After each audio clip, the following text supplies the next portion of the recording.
Hi friends, welcome back to my channel. मुई रंजिता आपण मानकु स्वागत करुछे मोर चैनल रंजिता पटेल निकी। केंता अछन आपण माने? आशा करुछे भल थिबे। मुई भी भल अच्छे। तो मुई इटा आज का बाहरी थिली हमर गुटे पाखर गाँटे बुलबार लगी। तो सेने गले गाँ केंता दिसुछे सेटा भी मुई देखाबी आपण मानकु आ केन के जाउछे सेटा भी कहबी। तो वीडियो कंटिन्यू करी थाउत।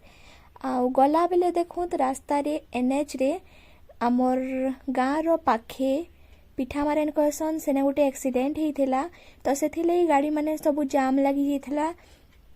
इे भी पूरा 3-4 किलोमीटर नु एंदा गाड़ी लंबी थला लाइन खाली आउ से आड़े भी 3-4 किलोमीटर एंदा खाली गाड़ी लाइन लंबी थला। तो गुटे साइड आड़े खाली गाड़ी थिला आ गुटे आड़े 4 व्हीलर आ बाइक माने जाई पारुथला। तो आमे से बाटू जाइथिलु आउ केंता लाइन लंबी थिला सेटा टिके मुई आपण मानकु देखे दउछे। तारपरे गाँ रे पहुँचले मुई सेनर फेर गाँर भ्यू देखाबी केंता लागुछे आपण माने कहबे।